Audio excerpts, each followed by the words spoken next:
সংখ্যানুপাতিক নির্বাচন এখন বাংলাদেশের হট টপিক। এইটা বিএনপি ছাড়া সব দলই চায়, বিএনপি চায় না।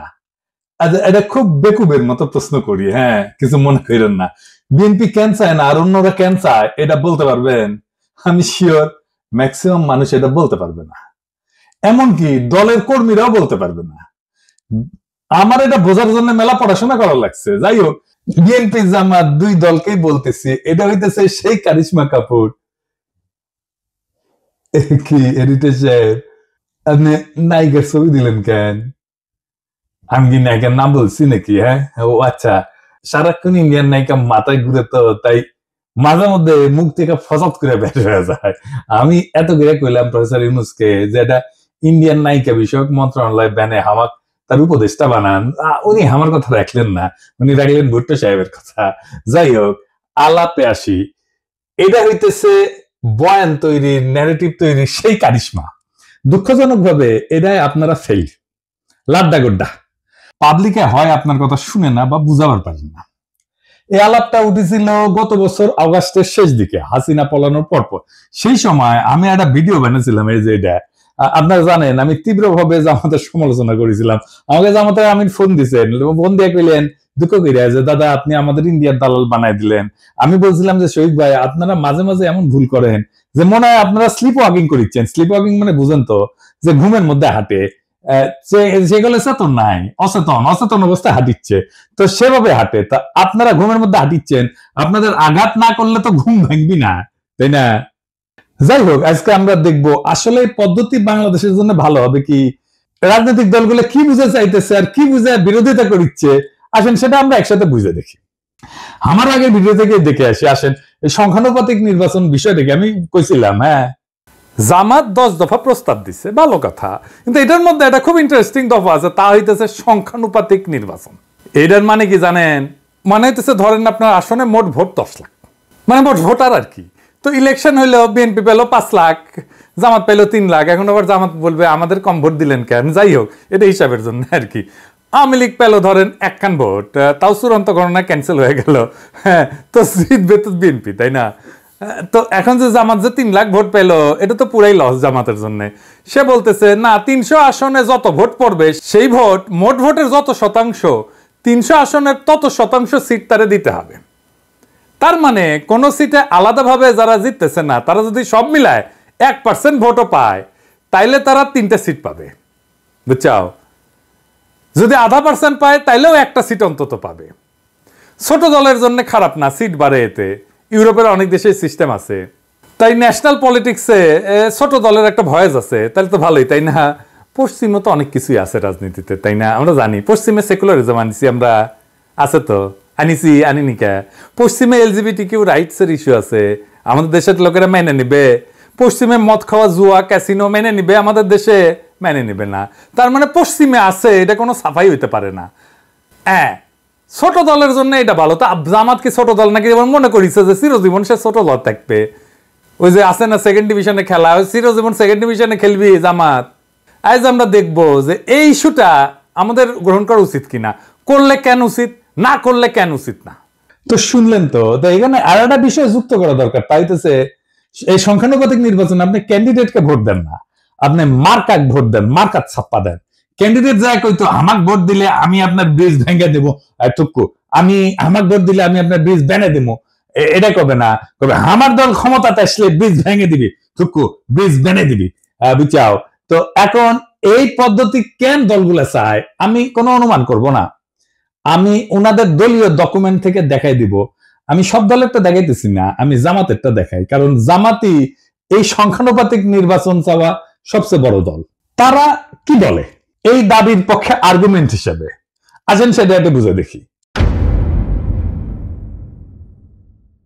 জামাতের সাবেক আমির গোলাম আজম সাহেব এই বইটা লেখেন 2005 সালে, সংখ্যানুপাতিক নির্বাচন নিয়ে। এখানে জামাতের সব আর্গুমেন্ট লেখা আছে। এছাড়াও আরো কিছু ইন্টারেস্টিং কথা আছে, পড়তে পড়তে পাইলাম, সেগুলো নোকতা দিয়ে রাখবো, আর সম্ভব হলে আলাপ করব। ওনারা পটভূমিতে 3 নাম্বার প্যারাত লিখেছেন, এডিটর সাহেব দেখান, সিপি ভিউ চাইছে, এটা ওনারা আনন্দে পারলে নৃত্য করেন। সিপি ভিউ চাইছে, কথা কইছে আনন্দের আর সীমা নাই। হ্যাঁ, আরে সিপি ভিউ চাইলে তো এটা আপনাদের জন্য হারাম হওয়া উচিত। তা না, ওনার প্রগতিশীল কুরকুরানি উঠেছে, সিপিবি চাইছে, ওনারা লাভ দিয়ে উঠেছে। তারপর কইতেছে এরশাদও কইছে, সিপিবি এরশাদ কইছে, এরশাদ আর সিপিবি এই দুইটার চাইতে বড় ইন্ডিয়ান মাল বাংলাদেশে আছে নাই। তো এরশাদ আর সিপিবি একসাথে যেটা চায়, এটা যে ইন্ডিয়ার পলিসি, এটা বুঝেন না। তো তাল তলায় গেছে, এই সহজ সমীকরণ বুঝেন না। আসল আলাপে আসার আগে আরেকটা ইন্টারেস্টিং কথা দেখাই। 11 পৃষ্ঠা এডিটর সাহেব দেখান, ওনারা কইতেছেন প্রচলিত রাজনীতি হলো পাওয়ার পলিটিক্স বা ক্ষমতার রাজনীতি। দেশ গড়া আসল লক্ষ্য না, ক্ষমতাসীন হওয়াই আসল লক্ষ্য। ক্ষমতা ওনার কাছে খুবই খারাপ জিনিস। খোদা আমার উঠে নাও, নয়তো দড়ি ফেলাও, ব্যয় উঠে যায়। হ্যাঁ, রাজনীতি তো ক্ষমতার জন্য। রাজনীতি জিনিসটা কি কন্ত, এটাই তো বুঝেন না আপনারা। এবং সেজন্য বলি মাঝে মাঝে জামাত রাজনৈতিক দলই হয়ে উঠতে পারেনি। জামাতের একটা ইমাজিনেশনের বাংলাদেশ আছে, আছে কিনা? আছে তো। কল্পনার একটা বাংলাদেশ দেখে তারা, তাই না? বিএনপিও দেখে, আমিও দেখি, আপনিও দেখেন। আমাদের সকলের ইমাজিনেশনের বাংলাদেশ আলাদা। বিএনপি যে বাংলাদেশ চায় সেটা জামাতের সাথে মিলবে না। জামাত যারা করেন তাদের ইমাজিনেশনের বাংলাদেশ একই, তাই তারা একটা দল করে। এই ইমাজিনেশনের বাংলাদেশ গড়তে হইলে আপনার রাষ্ট্র ক্ষমতা লাগবে। আপনারা ক্ষমতার জন্য রাজনীতি করেন না। রাজনীতি মানেই ক্ষমতা প্রশ্ন। রাজনীতি হচ্ছে ক্ষমতা সম্পর্কের কৌশলগত ক্ষেত্র। রাজনীতি দিয়ে ক্ষমতা তৈরি হয়। জামাত যেটাকে দেশ গড়া বলে সেটাকে আওয়ামী লীগ বলে দেশ ধ্বংস করা। দেশ গড়া কোনো রাজনৈতিক শব্দ না, এটা সাহিত্যের শব্দ। যাই হোক, জামাত বলতেছে, একটাই যুক্তি দিচ্ছে এই সংখ্যানুপাতিক নির্বাচনের জন্য। নির্বাচনের টাকার খেলা বন্ধ করবে সংখ্যানুপাতিক নির্বাচন, আর কোনো দ্বিতীয় যুক্তি নেই। ক্যান্ডিডেটদের টাকা খরচা করতে হয়। দেখেন, টাকা খেলা বন্ধ করার জন্য জামাত সংখ্যানুপাতিক নির্বাচন চায়। খুব সৎ চাওয়া, তাই না? আচ্ছা জামাতের ভাইরা বলেন তো, আমি বিএনপি জামাতের উদাহরণ দিব না, কারণ আপনারা তো ভালো ছেলে, সন্ধ্যাবেলা হাত মুখ ধুয়ে পড়তে বসেন, তাই না? তো ধরেন জাতীয় পার্টি যে খারাপ পার্টি আপনাদের কাছে, তাই না? সে তো 7% ভোট পায়, তাই না? বাংলাদেশে মানে সে 21টা সিট পাবে কিনা? 21টা না পেলে 15টা পাবে, 15টা না পেলে 10টা পাবে, 10টা না পেলে 5টা তো পাবে নাকি? এর মধ্যে যদি সে একটা সিট 500 কোটি টাকায় বিক্রি করতে চায়, হবে না বিক্রি? আপোষে হবে। আওয়ামী লীগের লোকেরাই কিনে নিবে। মজা তো, এলাকায় যাইতে হইলো না, মারপিট করতে হইলো না, ক্যাম্পেইন করতে হইলো না, ভোট কেন্দ্র দখল করতে হইলো না, এমনকি রাজনীতি করতে হইলো না, আপনাকে এমনকি নমিনেশনও কিনতে হইলো না। শোনা যায় নমিনেশন দিয়ে অনেকে টাকা পয়সা নেয় আর কি, অনেক দল আর কি। না মার কইলাম না আর কি, আপনারা জানেন। আপনার টাকা আছে, আপনার জিতা সিট কিনে নিলেন, নো রিস্ক, হারার কোনো ভয় নাই। ধরেন দল এলাকা ভাগ করে দিল, বলল যে এখন যে সিট আছে ওইভাবে ভাগ করলো। সেই সিট অনুসারে এই যে ধরেন বগুড়া 1 আসনে যতগুলো কেন্দ্র আছে, এইখানে যদি বিএনপি জিতে, এইখানে বিএনপি কইলো যে কাউকে কোনো ক্যান্ডিডেটকে কইলো এই বগুড়া 1-এর এই কেন্দ্রগুলোর সিটে যদি বিএনপি জিতে তাহলে তোমার এমপি বানাবো ওই সিটে। তুই ক্যান্ডিডেট খরচা করবে না জেতার জন্য, পারবেন টাকার খেলা কমাইতে, বরং বাড়াই দিবেন টাকার খেলা, আরো কেন্দ্রীভূত কইরা দিবেন। কারণ ওই পাবলিককে জনগণ ভোট দেবে না, ওই পাবলিককে সিলেক্ট করবে দলের নেতা। আর কি কি সমস্যা আছে? বাংলাদেশের প্রধান রাজনৈতিক দলগুলোতে তো আভ্যন্তরীণ গণতন্ত্র প্রায় অনুপস্থিত, নেতৃত্ব অত্যন্ত কেন্দ্রীভূত। এই পদ্ধতিতে, সংখ্যানুপাতিক পদ্ধতিতে দলীয় তালিকা তৈরি হবে কেন্দ্রীয় নেতৃত্বের মাধ্যমে। এটা স্থানীয় জনপ্রতিনিধিত্বকে দুর্বল করে দিবে। দলীয় নেতৃত্ব ক্ষমতা আরো কেন্দ্রীভূত করবে এবং স্থানীয় পর্যায়ে জবাবদিহিতা কমবে। দলের শীর্ষ নেতৃত্বই নির্ধারণ করবে কে সংসদে যাবে। ভোটারদের প্রত্যক্ষ ভোটের ক্ষমতা কমে যাবে। মানে এখন তো জনপ্রিয় নেতা হলে তার জেতার চান্স থাকে, তাই না?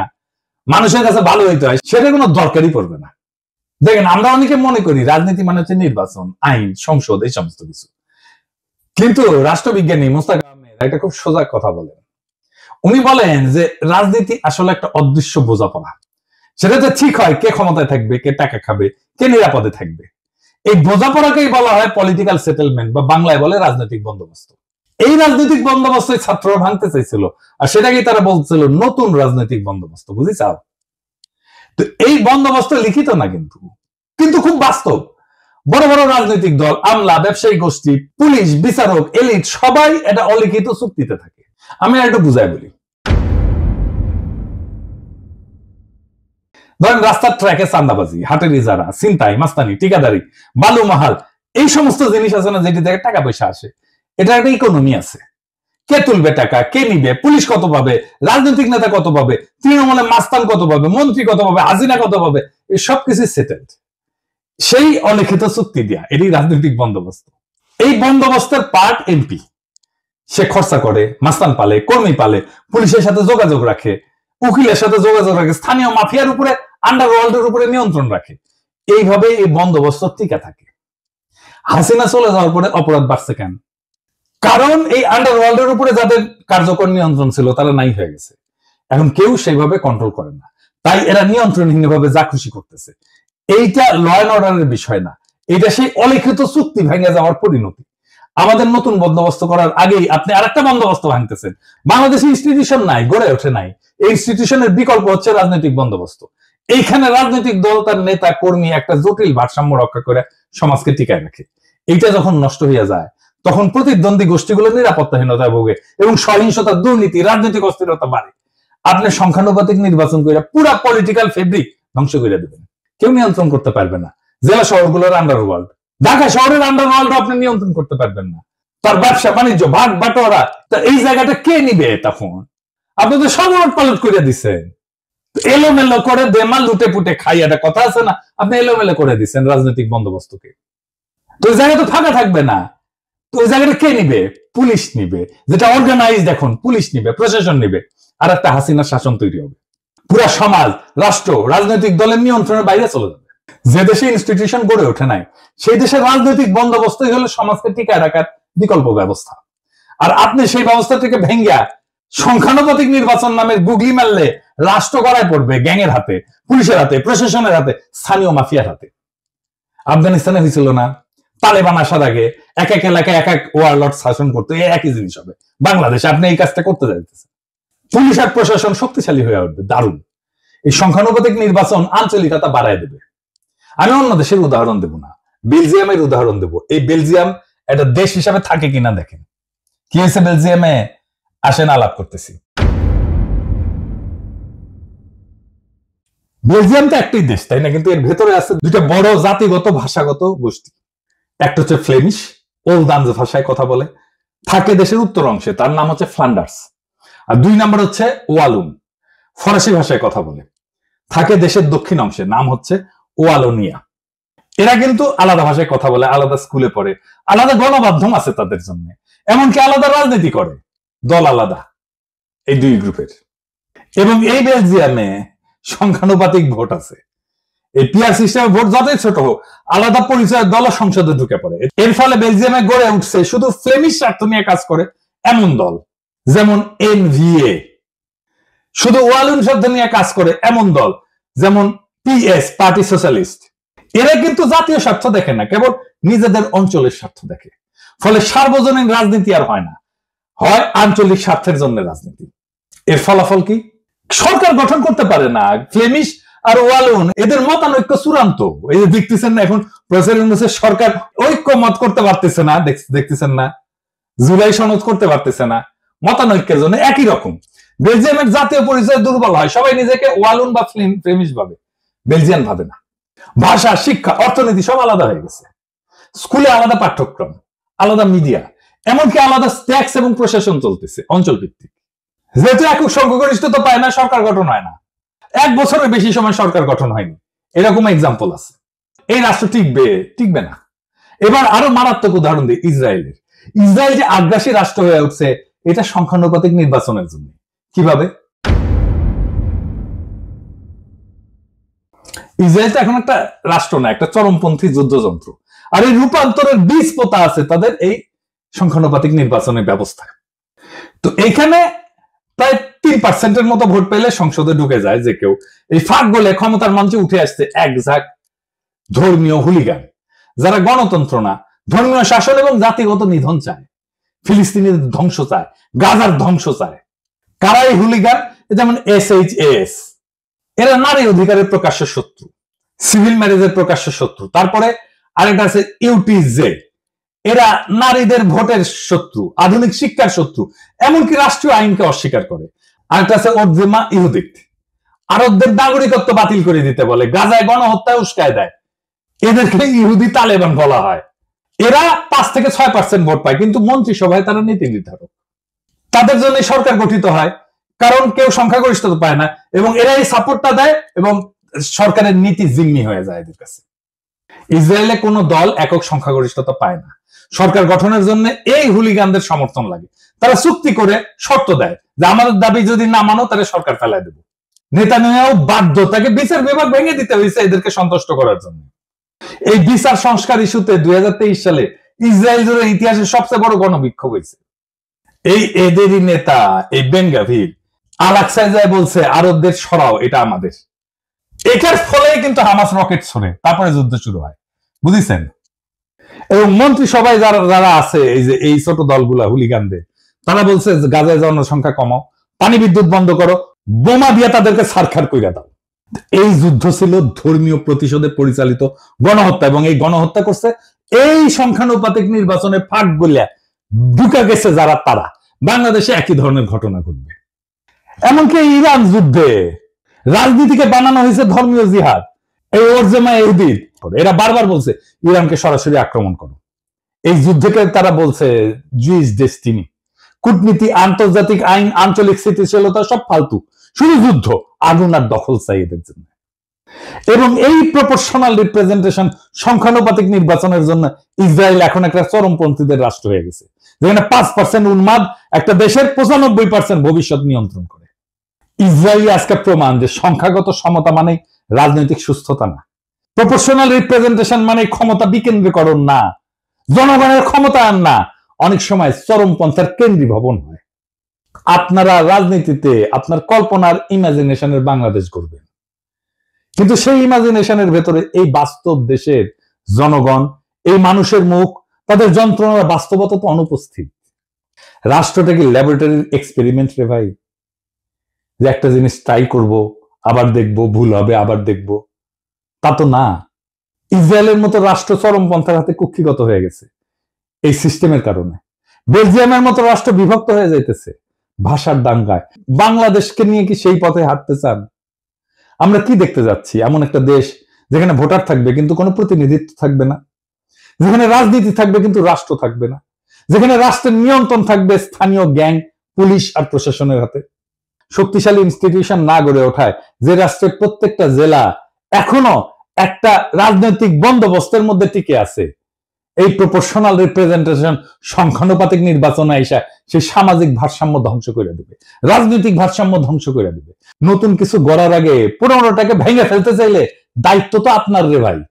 কিন্তু যদি আপনি না জানেন কি ভাঙতেছেন, তাহলে আপনি তো স্থপতি না, আপনি তো ধ্বংসের কারিগর। বাংলাদেশ আজ এক ক্রসরোডে দাঁড়ায় আছে। কিছু দলের ভুল সিদ্ধান্ত, কিছু বুদ্ধিজীবীর নির্বোধ গুগলি আর কিছু বিদেশি থিঙ্ক ট্যাঙ্কের ঠাইসা দেওয়া এক্সপেরিমেন্ট, এসব মিলে আজ রাষ্ট্র এক ভয়ঙ্কর জুয়া খেলায় ঢুকে পড়ছে। একটা দেশ যেটা গণতন্ত্র ছিল ভঙ্গুর, আইনের শাসন ছিল কাগুজে, সেই দেশে আপনি যদি রাজনৈতিক বন্দোবস্ত না রেখা এই সংখ্যানুপাতিক নির্বাচনের সিস্টেম চাপায় দেন, তাহলে ওরা গড়ে উঠবে তা গণতন্ত্র না, তা হবে পলিটিক্যাল মাফিয়ার এনক্লেভ। আর মানুষ শুধু ব্যালটের সেরা কাগজ হয়ে থাকবে।